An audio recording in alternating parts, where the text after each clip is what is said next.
Well, I have a very specific goal this morning. We're going to be studying today in Ecclesiastes chapter 7 and 8.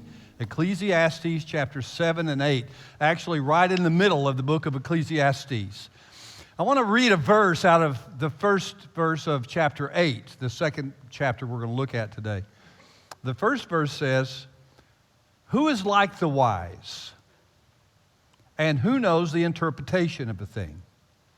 A man's wisdom makes his face shine, and the hardness of his face is changed." My goal for you this morning is to have a shiny face. How about that? Now look at the person next to you, see if their face is shining, so you can discern at the end of the service, did this work or not?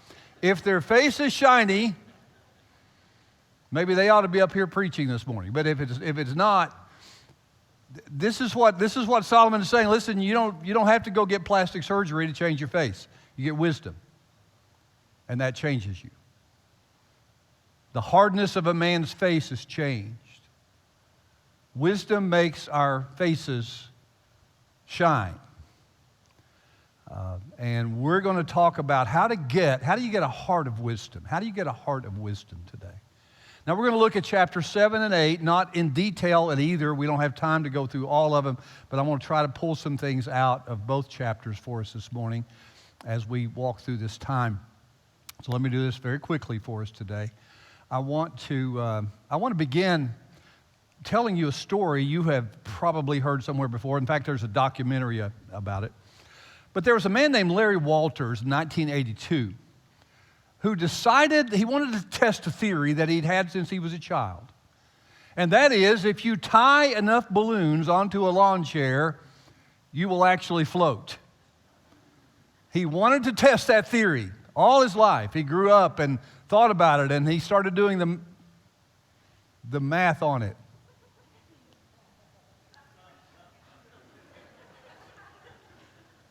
Okay, so Andy doesn't float. We know that now. Okay, so. Thanks. Well, an illustration. Here we are. So here's a man who decided that he wanted to fly in a lawn chair. And he and some friends got together one day. They shared some beverages, and after they had shared the beverages that they were drinking, they decided, let's go get some balloons and test this theory. So they went to a store, to an Army surplus store, bought weather balloons, 8-foot diameter weather balloons, and tied them onto a lawn chair. The plan was for Larry to float up into the sky about 10,000 feet. They tethered him to the ground, 10,000 feet up in the air, and he was going to float in his lawn chair. His plan, and the plan was flawless, except it didn't work. But he brought a pellet gun, and he thought, okay, when I'm ready to come back down, I'll just shoot some of the balloons out, and then I'll float gently back down to the earth. That is not exactly what happened. Failure number one is he got to about 10,000 feet, and an unexpected gust of wind came along and snapped the tethers to the ground. So he is now free floating, and he got up to a height of 16,000 feet in the air on a lawn chair. Now imagine this for a moment. This guy floating along. In fact, he was high enough up and far enough over that he ended up in the flight path of the San Diego airport. And two pilots radioed in, there's a man floating in a lawn chair with balloons. And he was close enough, he heard the engines of the jets coming over him. He was terrified.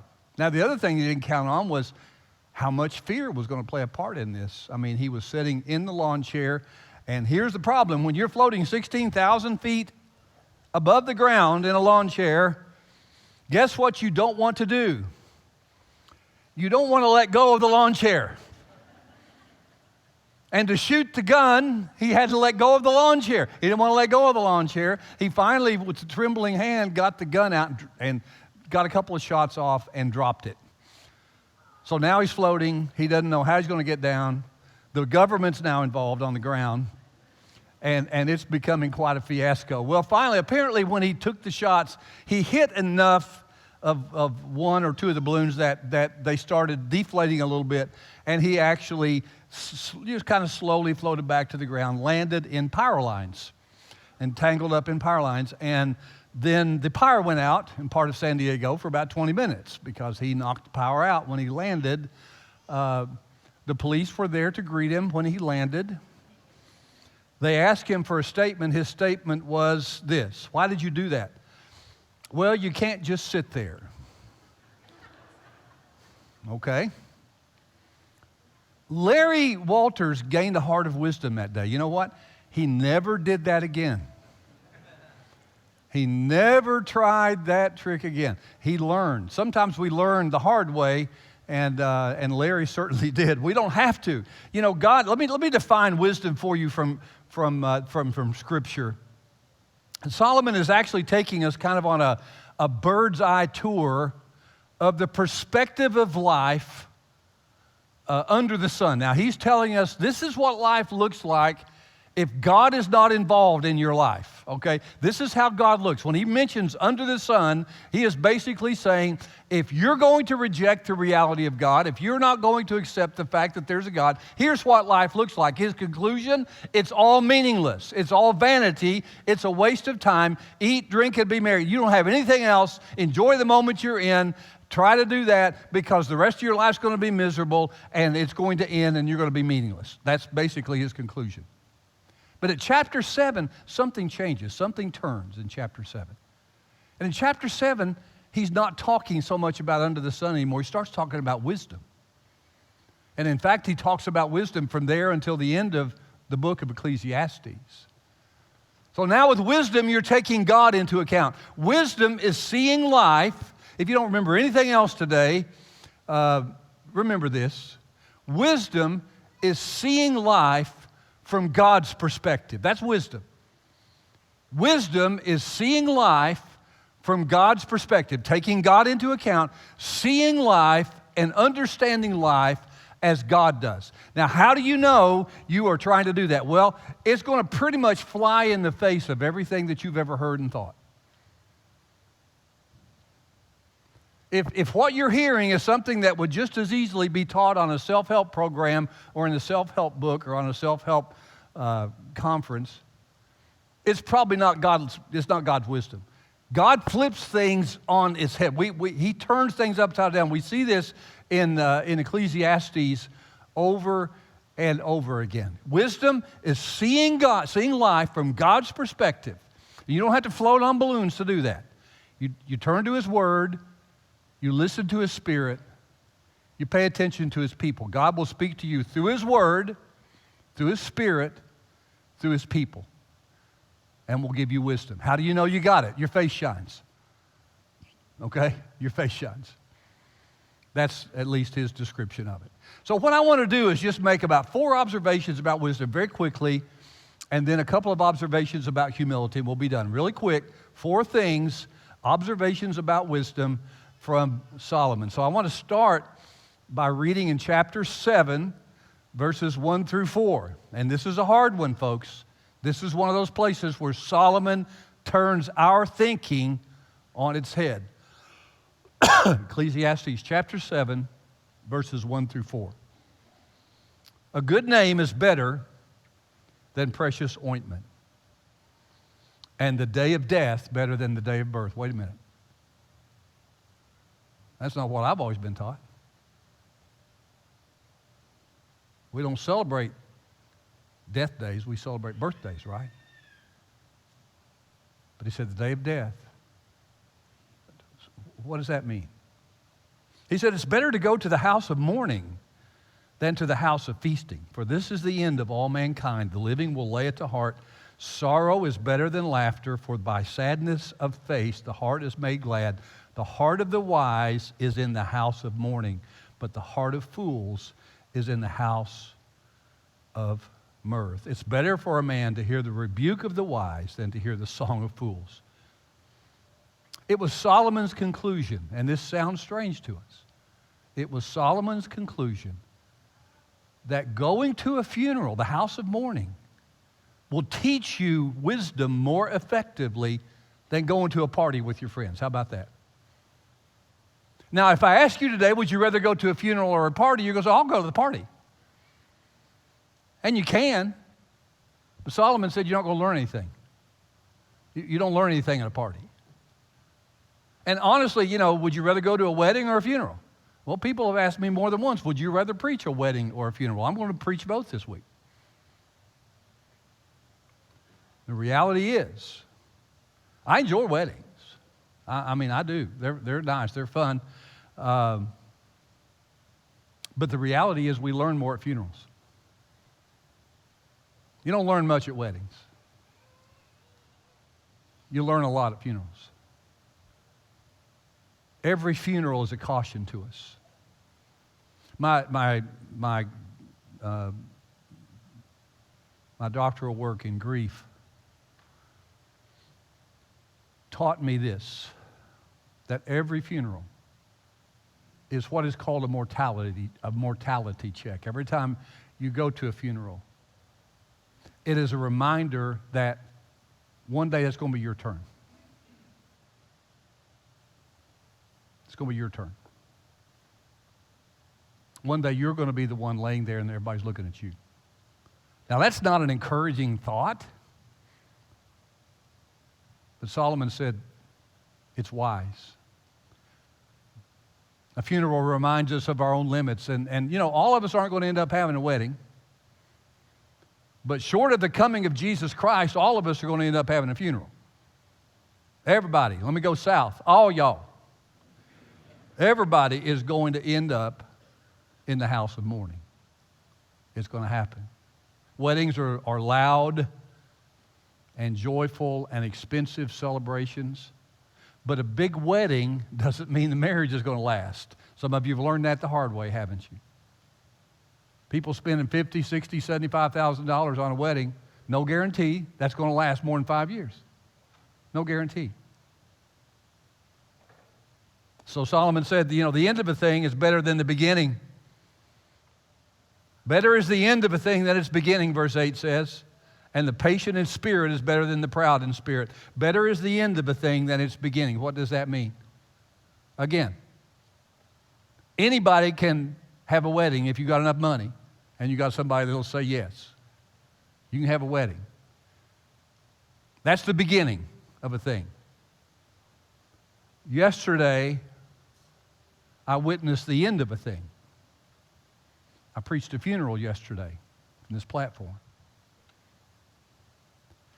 And I looked as the widow. She and the deceased had been married for 66 years. And I watched this woman through the whole service. Everything that happened, I watched her. Because I'm going to tell you something. The most glorious thing in that service was that woman. And knowing that you did it right. You got it right. You made it. 66 years of life. I told him, I said, I was 2 years old when y'all got married. 2 years old. But to see the end of a thing, to see, yes, this is what I promised, till death do us part. Yes. That's the glory of God, folks. Now, if you can't see that, you don't have wisdom. Because Solomon said the end of a thing is better than the beginning. Anybody can start a diet, an education, a race. Everybody doesn't finish. But when you see somebody that does, you go, oh, there's a glory in that. I'm not saying I wasn't sad for her, I was, but I watched her the whole time. I've never done that before in a funeral. I've never just focused on that, but that's what I saw. And it just this verse, that's what he's talking about. I didn't understand it until I saw her sitting there. And I go, that's what this means. The end of a thing is better than the beginning. Solomon's just saying, don't miss the wisdom that comes from times like that. And nobody wants to go there. In fact, occasionally, this sounds morbid, but occasionally it's not a bad idea to walk through a cemetery, folks. One guy was doing that. He ran into a grave marker that said, "Pause, friend, as you pass by. As you are now, so once was I. As I am now, so you will be. So take your heed and follow me." And somebody etched over top of that statement on the tombstone one more verse. And it said, "To follow you, I'm not content until I know which way you went." So, folks, wisdom is knowing, we've got a sign outside that says, life has a lot of choices. Eternity has two. You're going to go to heaven, you're going to go to hell. You have two choices. And you have to make up your mind. You know where you're going. All right, let me get off the morbid for just a moment. I know this is not what you came here today, but, it's a good question to ask. Paul struggled with life and death. He knew he was about to die. He knew he was about to be executed for following Christ, teaching about Christ. And he said, "You know what? I'm looking forward to it. To depart and be with Christ, that's better by far. But to stay here with you is more needful for you." So he said, I'm stuck. I'm caught in a conflict between the two. Well, let me hurry along. Second thing Solomon says, it's better to receive a rebuke than a compliment. Mark Twain said, "I can live for 2 months on a good compliment," but Solomon is suggesting that we can live those 2 months with wisdom after a good rebuke. I don't like criticism. Nobody does. Nobody likes criticism, but sometimes it's unwarranted. An old farmer told his son once, "Son, when the mule kicks you, just consider the source." And sometimes we get kicked, and that's hard when that happens. And yet Solomon said a rebuke is better than a compliment. Now, I'd rather have a compliment. I'd rather you compliment me than rebuke me, but I will learn more from a rebuke. That's Solomon's words. That's wisdom. It's hard, man, My brother Jeff, I was trying to get out of the drum cage a minute ago. We were trading places, and he said, "Hurry up, old man." It was with love. I'm sure it was, Jeff. I'm sure you meant it with love. I'm sure you did. But none of us want to be rebuked. None of us want to. Oh man, okay. And he's as old as me, so anyway, that's. But anyway, no, he's not. But it's we have to learn to go, okay, God, what are you saying in that? And if we get stuck on the sting that comes, we won't learn. Solomon said, listen, it's a compliment. It's somebody loves you enough to say something to you that is critical, but it's helpful. That takes a lot of courage. If you've ever had to rebuke someone, if you've ever had to come at somebody, now some of you are lifetime, you're just like, you think you have the spiritual gift of rebuking.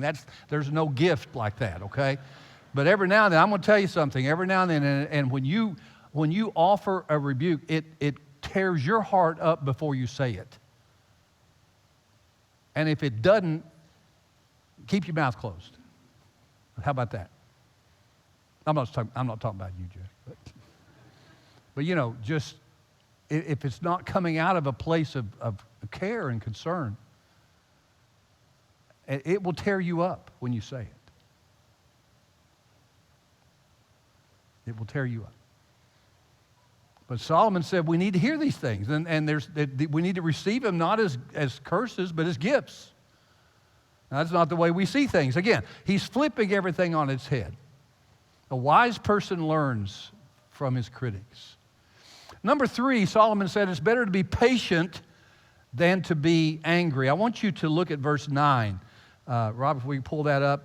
Be not quick in your spirit to become angry. For anger lodges in the bosom of fools. Now, let's leave that up there a second. That's good to look at. Let's think about this for just a moment. You know, anger is something that all of us struggle with to different degrees. Everybody gets angry, everybody. It's wired into us. Some of us tend to blow up externally when we get angry, and some of us tend to keep it inside, and we implode internally. And we tear ourselves up. We tear up our cardiovascular system or our stomach, or something gets torn up because we're imploding with anger. But being angry is an inevitable part of being alive. It's a God-given defense mechanism. But for insecure people, let me just say to you, if you're an angry person, you just struggle with anger all the time, you think you're strong because of that? No, you are insecure because of that. Because an angry person has been threatened by someone. That's the only way you can get angry, is if you feel a threat. The only way a porcupine's quills can come up is if it feels threatened, all right? Anger is the same thing. The only time we get angry is when we feel something threatened that's meaningful to us or to us, and we throw up our quills. And, you know, and of course a porcupine sticks you indiscriminately. They stick everything in their path, and that's what an angry person does. First law of the jungle is you can't hug a porcupine. And you know you can't hug an angry person either, because they will stick you. They will stick you. Angry people alienate others. And they don't do smart things. You know, I think about the TPC this weekend. One guy was playing golf with his friend, and he pulled a putter out of his bag. He said, "It's a new putter." He said, "Yeah." He said, "What happened to your other one?" He said, "It didn't float." You know, we do dumb things, don't we, when we're angry? We do dumb things to ourselves and to other people. Solomon gives a clear warning here. He said it's unwise to live in anger because anger tends to lodge in your heart.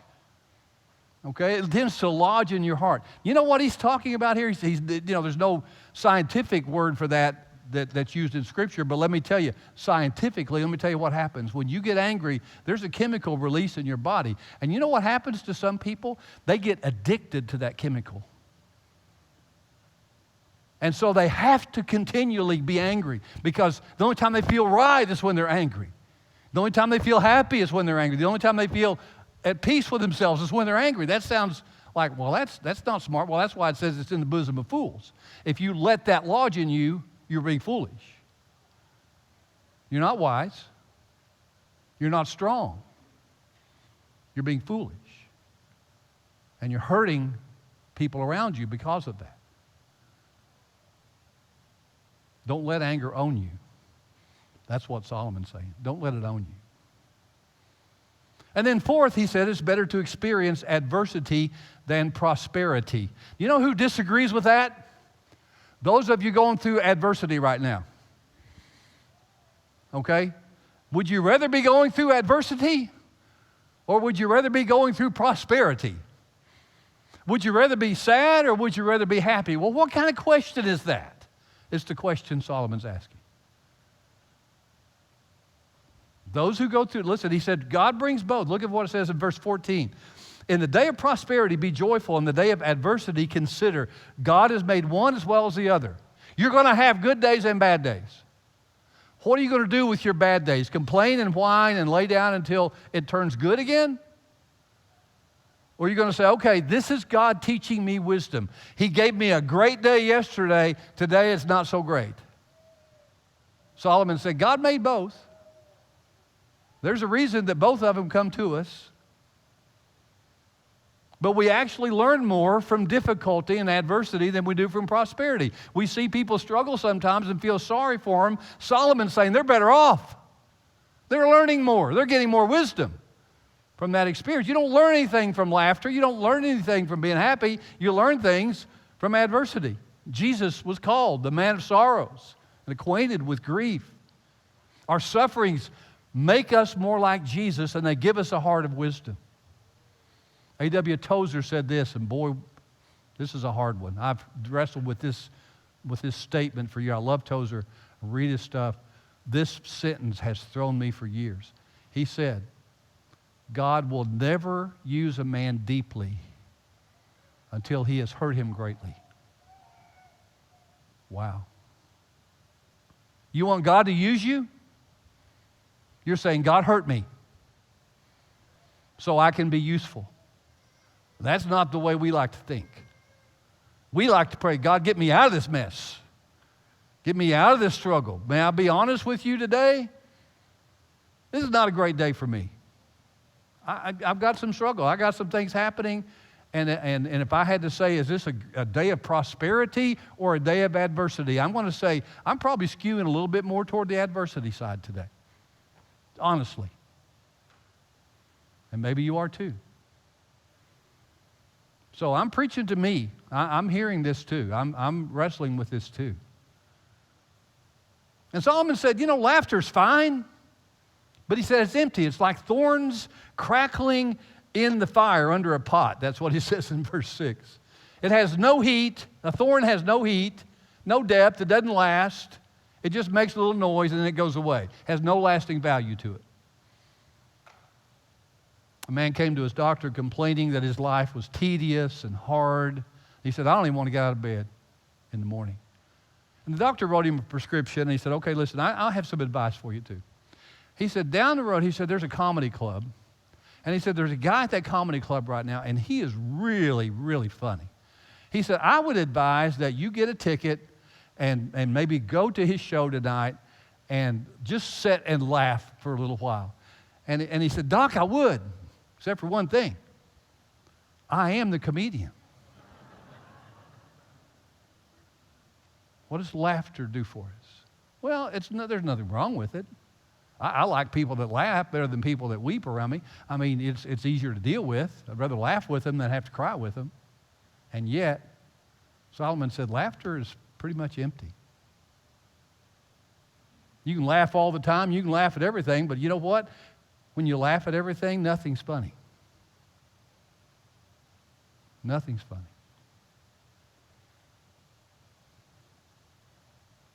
Solomon brings a conclusion to this first part, and he said, there's none perfectly righteous. There's no righteous person. And this is the beginning of wisdom. You will never get to wisdom until you understand that you need righteousness that you cannot generate on your own. You cannot be a good enough person. You cannot make enough promises. You cannot assure God, I'll never do this again. You can't do that. That doesn't make you righteous.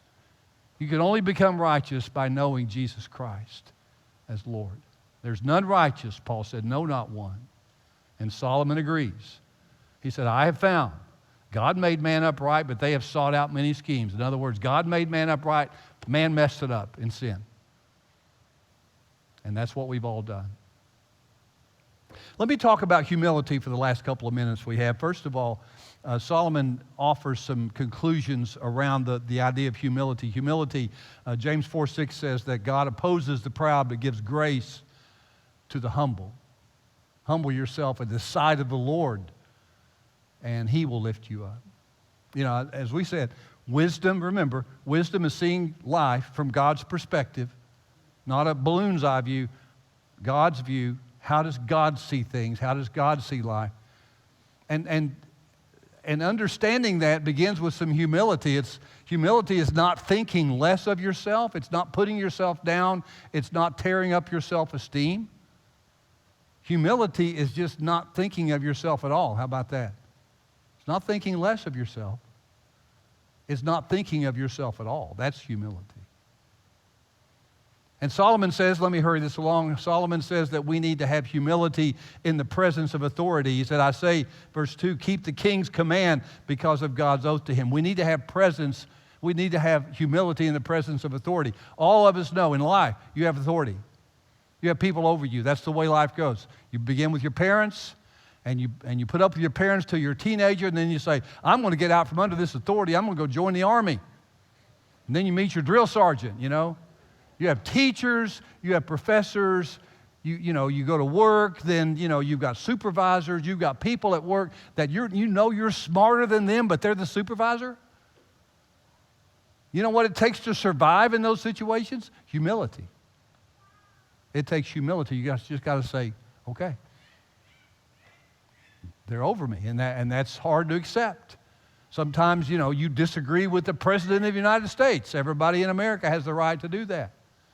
And if you don't agree with him, there are other people that don't either. But you have to have humility. Solomon said, be careful. because the king, the government, can bear arms. They can come after you if you don't obey. So be careful. He said, be humble. Learn to live with humility under authority is the first thing he said. Second thing he said is this. He said, there will be times of injustice that we have to be humble in. You know, sometimes in life, verse 10, he said, then I saw the wicked buried. They used to go in and out of the holy place and were praised in the city where they had done such things. This is vanity. What Solomon's saying is this. Here are bad people winning. Here are bad people, and they're being celebrated as though they're good people. All right? And he said, you have to be humble when this kind of thing happens. You have to be humble under those circumstances. Sometimes in life, the wicked prosper and are celebrated while the righteous seem to suffer for doing good. You know, it's hard to live in a world of injustice and unfairness. You know, everybody's mad at Russia, should be. But you know why we get mad? Because, well, they're picking on this little country, Ukraine.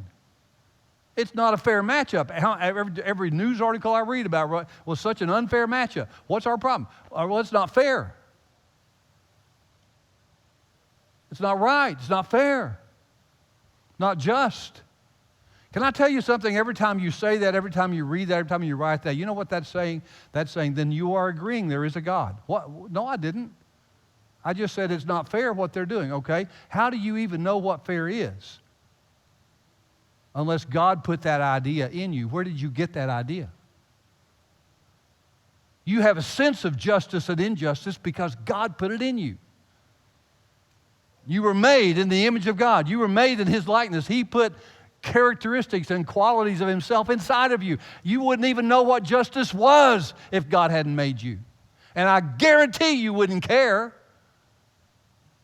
unless God made you care. The fact that you acknowledge that injustice exists is an acknowledgement that God exists.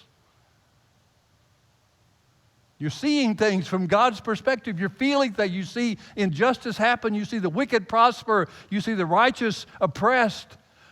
What happens inside of you is what God is helping you to feel. And then we turn around and we deny there is a God. How do you do that? God made you. God gave you that feeling of justice and fairness. So he said in times of injustice, we need to feel humility. We don't understand it. And then finally, he closes by talking about times of mystery. There are times of mystery in life. He said in verse 16, when I applied my heart to know wisdom and to see the business that's done on earth, how neither day nor night do one's eyes see sleep, then I saw all the work of God, that man cannot find out the work that is done under the sun. However much man may toil in seeking, he will not find out, even though a wise man claims to know, he can't figure it out. You will never figure out life without God. That's what it says. Your life will never make sense unless God helps you see it from His perspective. Solomon said, your life will be meaningless. It'll be vain. Why does it feel like I don't have any reason to live? I don't have a meaning in life. It's because you're not looking at it as God sees it. You're not looking from God's perspective. Your face is not shining. You're not embracing wisdom. You know, we can't even figure out the little mysteries. Why does your peanut butter sandwich fall face down on the ground every time you drop it? Okay? I mean, why is it always the line of traffic that you're in that's the long, slow one? Or the grocery line is always the one with the person with the light going off. Oh, man, you know. Why is it always yours? Why does your washer always take one sock? And where does it go? You know, there's a land of one-footed people somewhere, you know, that just need a sock. And my father-in-law used to say, when I saw him one time, he was sitting around, he just had a sock on. I said, Leonard, did you lose a sock? And he said, no, I found one. All right. Perspective. He had good perspective. Okay. All right. We can't even figure the little mysteries out, folks. You will never figure out the big mysteries unless God helps you do it. You need His perspective. You need His wisdom. You need His insight. And when you have it, your face will shine. But more than that, your heart will shine. You have a heart of wisdom. You can begin to understand life in ways you never could before. I want you to pray with me and we'll be done. Father, we're thankful for your love for us. We're thankful for your grace. We're thankful for the mercy that you show. And Father, I know that the beginning of wisdom is understanding that there is a God and that we cannot ever be righteous before him unless he makes us righteous by his grace. And Father, I do pray for those here today who do not know Jesus Christ as Lord. Not that they know his name, they know about him, but that they are walking in a relationship with him. And I pray that this may be the day that some would say, I want to know. I don't want to live through life in endless mysteries and feel like at the end of it all it's just meaningless and useless. I want to know reality as God sees it. I want to know truth as God sees it. So help us, Lord, to see from your perspective, to see first of all our own hearts, that we are not righteous without your help and without the hope that Jesus brings. Well, speak to our hearts now as we take this time to make commitments to you. I pray you'll draw into your presence those who are here, who need to know you today, those who need to come to become part of our church family today, and others who may just need to come for prayer. So have your way in us, we pray. In Jesus' name. Let's stand together, folks. You come as God leads.